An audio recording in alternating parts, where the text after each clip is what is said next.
Assalamualaikum. Hai, saya Cikgu Muhammad Syukri bin Hassan, guru dari SK Bolok, Lancang, Pahang. Ada wow factor yang membolehkan saya dicalonkan sebagai ikon guru digital, guru teknologi pendidikan digital pada tahun ini disebabkan channel YouTube saya. Channel YouTube saya telah mempunyai pengikut ataupun subscriber seramai 34,700 orang, manakala view telah mencapai 5.5 juta. Okey, di mana channel ini saya sediakan pelbagai konten berkaitan dengan pembelajaran PDPC yang melibatkan subjek pendidikan seni visual dan juga tutorial penggunaan pelbagai aplikasi. Selain itu, saya juga menyediakan platform digital seperti TikTok, Facebook dan juga channel Telegram, di mana ramai pengikut-pengikut saya terdiri daripada rakan-rakan guru, murid-murid, penuntut IPG dan di kalangan ibu bapa. Banyak saya dapat maklum balas dan respon positif berkaitan dengan platform digital dan juga media sosial yang saya sediakan telah membantu ramai murid-murid dan guru-guru di luar sana. Saya berasa bangga diberi penghormatan untuk menjadi ikon guru digital, guru teknologi pendidikan digital Duta Negeri Pahang.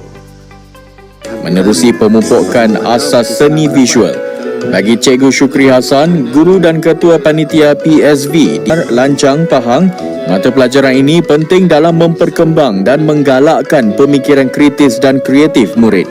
Dengan mempelajari pendidikan seni visual di sekolah rendah, murid akan dapat menguasai beberapa pengetahuan dan kemahiran.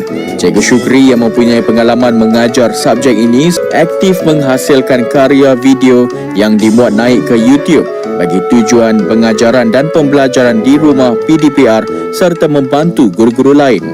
Selain aktif di channel YouTube, saya juga ada memuat naik video-video di dalam Pelantar Delima KPM. Di sini saya telah berkongsi dan menerima pelbagai feedback dan maklum balas daripada guru-guru lain. Kandungan digital ini juga telah disemak oleh bahagian sumber teknologi pendidikan KPM. Saya juga turut berkongsi bahan di dalam portal Sumberku JPN Pahang. Di dalam portal ini saya merupakan antara penyumbang bahan terbanyak dengan jumlah 136 bahan pembelajaran, terutama dalam subjek pendidikan seni sekolah rendah. Saya juga aktif di media sosial dengan berkongsi kerja-kerja berkaitan digital dalam produksi TV PSS.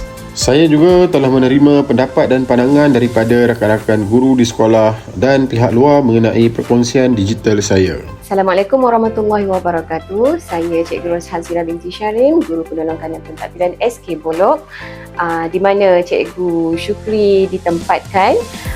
Cikgu Syukri adalah seorang guru yang sangat berdedikasi. Jadi saya menyokong sepenuhnya Cikgu Syukri sebagai ikon guru digital kerana Cikgu Syukri memang sememangnya layak digelar guru ikon guru digital ini. Cikgu Syukri juga mempunyai channel YouTube sendiri. Beliau berkongsi hasil kerja dan teknik-teknik dalam pendidikan bagi kepakaran beliau dalam seni, pendidikan seni visual. Beliau juga menjadi seorang penyampai di Didik TV di mana beliau berkongsi pedagogi mengajar. Beliau sememangnya layak untuk digelar ikon guru digital.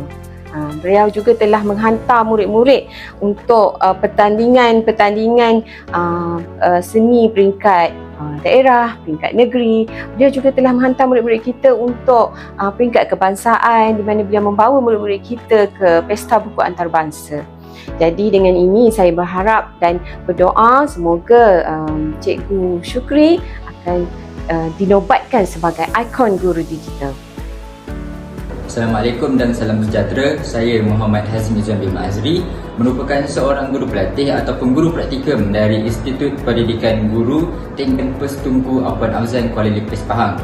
Dan saya menyokong penuh 100%, 200% pencalonan beliau sebagai ikon guru teknologi pendidikan digital. Cikgu Syukri merupakan seorang pendidik yang berfikiran kreatif dan juga inovatif dalam pengajaran pendidikan seni visual. Beliau telah berjaya memartabatkan dan juga mengangkat subjek PSV dengan menggunakan platform digital beliau. Sebagai contoh YouTube, TikTok dan Facebook. Adanya platform-platform digital beliau, hal ini secara tidak langsung membantu saya sebagai seorang guru pelatih untuk mencari idea dan juga menjadi sumber inspirasi untuk pengajaran PSV saya di sekolah. Dengan platform digital beliau juga memudahkan murid-murid untuk belajar dan bersedia di rumah sebelum memulakan sesi PDP di sekolah. Kesannya, murid akan lebih bersedia untuk belajar dan guru juga dapat mengajar dengan lebih baik dan tersusun. Sekian sahaja dari saya, terima kasih.